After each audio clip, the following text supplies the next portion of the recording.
রাধে শোন দশাইতি কাপুরে তোর ঘের মানে না তো রাধে শোন বিহিরেরও পঙ্খা ছিল বলে রাধে শোন দশাইতি কাপুরে তোর ঘের মানে না তো রাধে শোন ঢাকায় দিল্লি ছিল পানি গায়ের দল রাধে শোন দশাইতি কাপুরে তোর ঘের মানে না তো রাধে শোন আমি সর হলে গালি রাধে শোন দশাইতি কাপুরে কি মুক্ত জানো ভাই তাই কোটার বিদাবে কিসে দাদা ধারো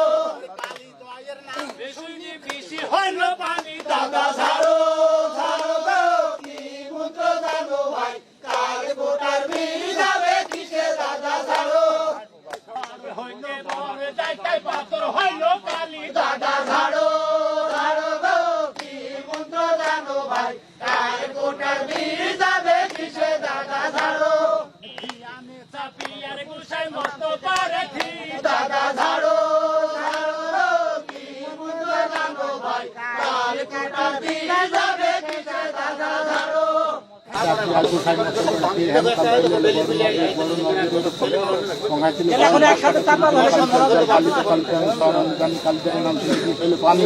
ধারো গো কি মন্ত্র জানো ভাই তাই কোটার বিদাবে কিসে দাদা ধারো নগরের মানুষ রান্নায় বলতে হরি হরি দাদা ধারো ধারো গো কি মন্ত্র জানো ভাই তার কোটার বিদাবে কিসে দাদা ধারো 28 বছর 29 বছর হবে এটা করার বয়স। 28 বছর থাকি কত লোকের যদি মানে উপকার হয়েছে কথা তো বলতে পারবো না, বহুত লোকের হয়েছে আর কি। তবে যাদের হয় আমার মনে হয় যেন ভালো হয়, ভালো না হলে তো আমার কাছে আসতো না। অনেক লোক আসে। আপনি এটা পেয়েছেন কার কাছ থেকে? এটা আমার আব্বা, আমার উস্তাদ। আমার আব্বা এখনো বেঁচে আছে, উস্তাদ আমার আব্বা, অন্য জন না।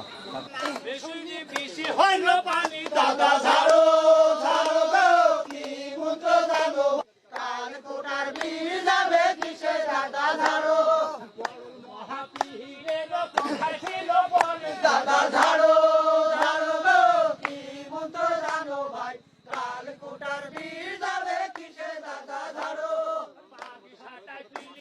সবকালনপুর গনি উস্তাদ। আমরা বিভিন্ন মানুষের এই আবাদ বিবাদে এইসব কাজে আসি, আমরা কাজ করি, বীজ ঝাড়ি বিনা পয়সায়। আমাদের এই হচ্ছে কামনা, আমরা এই কাজ করতে হবে, আমাদের যেই আসুক আমরা দৌড়ি সেই কাজগুলো করতে হবে। দীর্ঘদিনই আমরা প্রচন্ড গরম বা শীতেও আমরা অনেক মানুষের উপকার করি। যারা আসে তাদের আমরা কোনদিন ঘুরে দিইনি।